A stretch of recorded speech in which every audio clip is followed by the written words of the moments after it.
Eita, salvações, minha gente! Que alegria imensa receber todo mundo por aqui para mais uma análise visual arretada. É sempre um prazer enorme ter a companhia de quem valoriza o conhecimento e quer entender melhor as raízes da nossa terra. Bora lá, porque hoje a gente vai mergulhar fundo na relação entre a globalização e a cultura local. Pensa bem, hoje, lá no coração da floresta amazônica ou no meio do cerrado, existem aldeias perfeitamente conectadas via satélite. Temos jovens indígenas com milhões de seguidores nas redes sociais, mostrando a força das suas culturas para o mundo inteiro. Hoje, vamos trazer à tona exatamente isso. Como os povos originários mantêm o equilíbrio cultural no dia a dia, usando a tecnologia a favor das práticas ancestrais. Vamos explorar as tensões reais entre essa diversidade global e a identidade cultural indígena. É uma jornada fascinante sobre resistência e sabedoria viva no século XXI. Para dar o pontapé inicial e instigar a curiosidade de todo mundo, fica a pergunta: como as tradições ancestrais conseguem sobreviver na era moderna da internet? Pois é, as sociedades indígenas contemporâneas enfrentam um risco gigantesco e constante. Existe a possibilidade real de a cultura globalizada simplesmente engolir tudo e, tragicamente, fazer com que a essência local seja esquecida. Quando o mundo inteiro, com suas luzes, trends virais e consumo desenfreado, está a um clique de distância no celular, o poder de atração é descomunal. O ritmo da internet é rápido, né? Gera aqueles picos de dopamina e atenção, o que bate de frente com um tempo mais profundo, reflexivo e comunitário de uma roda de conversa ao redor da fogueira. Como é que a gente mantém viva a história dos anciãos quando as telas brilham o tempo todo? É esse desafio contínuo que embasa a nossa explanação de hoje. Parte 1. A realidade digital indígena. Olha só essa equação. Tecnologia mais tradição resulta em equilíbrio. Para entender o cenário real, a gente precisa abandonar de vez aquela ideia equivocada, quase folclórica, de que culturas tradicionais precisam estar isoladas na floresta para serem autênticas. A realidade digital indígena é vibrante, atual e honestamente super necessária. É muito interessante notar como essas comunidades mantêm o seu eixo, fazendo uso contínuo dos aparelhos modernos. O smartphone virou, literalmente, uma arma de defesa territorial. O uso do WhatsApp para organizar redes de vigilância contra invasores, drones para monitorar o desmatamento ilegal, o próprio GPS para demarcar terras sagradas, tudo isso é realidade pura. Mas calma lá, é vital entender que essa integração não é simples nem pacífica. É um caminho cheio de tensões e negociações diárias, exigindo muita sabedoria para que a identidade não se perca no meio do caminho. Caminhando para a parte 2, o paradoxo da globalização.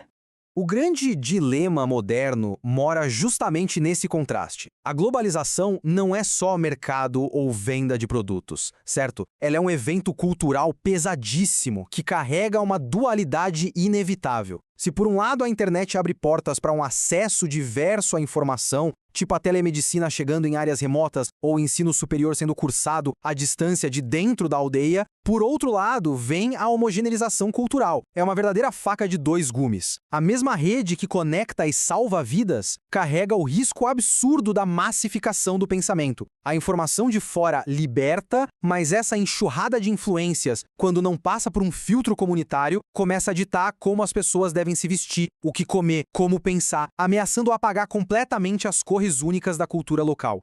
O que nos leva ao ponto 3, o risco da homogeneização cultural. Esse é o ponto crucial para entender as tensões que a gente comentou lá no começo. A homogeneização cultural é exatamente esse processo onde as tradições locais são esmagadas pela tal da americanização ou ocidentalização dos costumes. E o perigo não é uma coisa teórica, não. Ele acontece nos detalhes do dia a dia. É o silenciamento trágico de línguas nativas. Sabe quando os avós contam histórias no idioma materno, mas os netos, super imersos nos conteúdos dos influenciadores digitais, respondem só no idioma dominante? Pois é. É o risco das roupas de crochê ou miçangas serem engolidas pelo fast fashion global. É a dieta rica do plantio e da caça perdendo espaço para o alimento ultraprocessado. Essa homogeneização age como um trator invisível, nivelando a galera sob uma mesma estética mundial e destruindo a diversidade. Parte 4. Navegando no mar global. Essa frase resume perfeitamente o tamanho do desafio atual. Navegar por esse mar de informações globais sem perder o vínculo com as raízes. Diante de tanto risco, ficar parado não é uma opção. A internet é como um oceano gigantesco, imprevisível, muitas vezes revolto.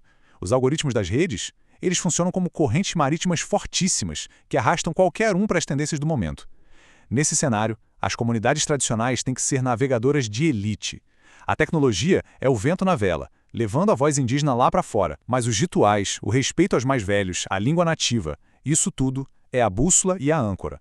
É um esforço exaustivo, uma navegação ativa todo santo dia para não perder o rumo de casa nesse oceano digital. E aqui chegamos na parte 5, a curadoria da identidade. O segredo da resistência passa por aqui. No mundo globalizado, a construção da identidade não é mais um ato passivo. Não basta só nascer na cultura, tem que afirmar e defender isso todo dia. Isso vira um baita exercício de curadoria pessoal e comunitária. Que é um exemplo incrível, é quando a juventude indígena decide usar as câmeras não para replicar dancinha genérica, mas para documentar os cantos dos pajés. Ou, quer dizer, mais do que documentar, eles criam aplicativos para ensinar o idioma nativo para as crianças. Isso é curadoria na veia. É a seleção consciente, adotar o que fortalece a comunidade e jogar fora aquele lixo digital que só serve para desestabilizar a harmonia de lá. O objetivo final de tudo isso é bem claro: absorver o mundo externo sem sacrificar 1 milímetro sequer da própria essência. Fica evidente que dominar a modernidade é totalmente diferente de ser dominado por ela. Quando os povos indígenas usam a tecnologia para demarcar terras ou difundir suas pautas, mas continuam com a pintura corporal e com o pé na terra, eles dão uma aula de sobrevivência. É a prova concreta de que a tradição e o mundo moderno não só podem como devem caminhar juntos. É uma simbiose perfeita que cria um verdadeiro escudo cultural no ambiente digital. Para fechar o raciocínio de hoje, fica essa reflexão pesada para a gente levar adiante. Diante dessa resiliência absurda das populações indígenas, como é que a sociedade como um todo equilibra as próprias raízes diante da força da globalização? Seja no interior ou na cidade grande, como a gente preserva nossos sotaques, festas populares e tradições perante esse furacão homogeneizador? A luta pela identidade não é exclusiva de um povo só, é o desafio universal da nossa época. Fica aí o questionamento sobre quem somos, o que valorizamos e, no fim das contas, qual legado genuíno a gente quer deixar num mundo que tenta padronizar tudo. Fica aqui um agradecimento gigante a todo mundo que acompanhou essa análise até o fim. Entender as tensões da globalização e a riqueza da cultura dos povos originários na era digital é fundamental. A nossa história só ganha força quando existe o interesse verdadeiro em aprender e desconstruir preconceitos. É essencial apoiar os espaços que difundem esse conhecimento que é tão necessário para o nosso país. Então, por favor, inscreva-se no canal Brasil Cultura Invisível, um abraço bem forte, cheio de energia boa e até a nossa próxima explanação.